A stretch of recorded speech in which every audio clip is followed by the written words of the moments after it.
বন্ধুরা অনেক রকম সবজি নিয়েছি, যেমন বেগুন, আলু, বরবটি, কলা শিম, তারপরে ফুলকপির ডাঁটা, সব রকম সবজি নিয়েছি। এটা চিংড়ি মাছ দিয়ে করব, দেখতে থাকো বন্ধুরা। এইভাবে এই অনেক রকম সবজি দিয়ে রান্না করলে দারুণ খেতে হয়। দেখো বন্ধুরা, কড়াই তেল দিয়েছি, লঙ্কা দিলাম, একটু জিরে দিলাম, গোটা জিরে কটা দিলাম,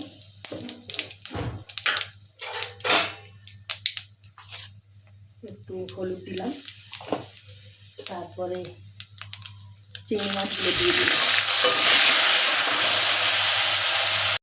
দেখো চিংড়ি মাছগুলো ভাজা হয়ে গেছে।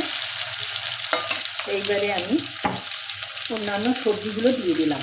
5-6 রকমের যে সবজি পেয়েছি সেই সবজিগুলো আমি দিয়ে দিলাম।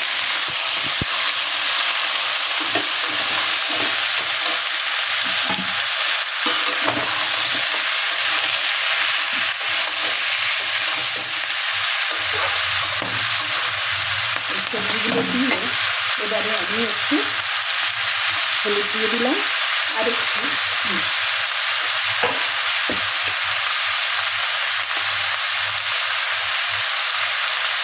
লবণ দিয়ে দিলাম, আর একটু দেবো জিরে। আমি একটু জিরে ধনেটা দিই মাঝে মাঝে, একটু ভেঙে দেবো,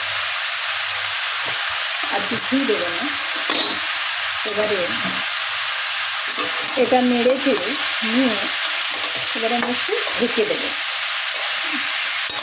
সব মশলা দেওয়া কমপ্লিট, এখন নেড়ে চেড়ে একটু ঢেকে দেবো।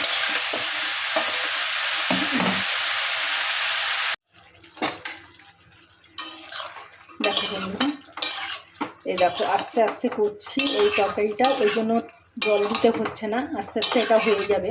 একদম গ্যাস কমিয়ে দিয়ে করছি। যাই হোক, এই যে সব সিদ্ধ হয়ে গেছে, এবারে একটু শুকনো শুকনো হলেই নামাবো।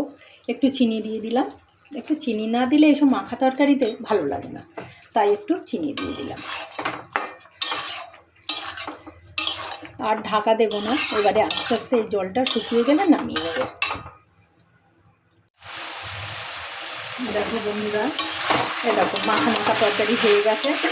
এই মাখা মাখা তরকারি দারুণ খেতে হয় সব রকম সবজি দিয়ে, বিশেষ করে শীতকালে তো দারুণ লাগে। আর অনেক রকম সবজি পাওয়া যায় শীতকালে, হ্যাঁ, সেই জন্য এই রেসিপিটা করলাম। তোমাদের যদি ভালো লাগে একবার এইভাবে ট্রাই করে দেখো, দারুণ খেতে হয়। এতে কিছুই দিতে হয় না, আদা রসুন এসব কিছুই দিতে হবে না, পেঁয়াজও দেওয়ার দরকার নেই। ঠিক আছে, আমি গ্যাস অফ করে দিলাম। রেসিপিটা আমার রেডি হয়ে গেছে, গ্যাস অফ করে দিলাম। দেখো বন্ধুরা, এই দেখো আমি পরিবেশনের জন্য তুলছি। এই মাখা তরকারিটা পরিবেশনের জন্য রেডি হয়ে গেছে। তোমাদের পছন্দ হয়েছে? যদি পছন্দ হয় লাইক কমেন্ট করো। টাটা বন্ধুরা, সবাই ভালো থেকো, সুস্থ থেকো।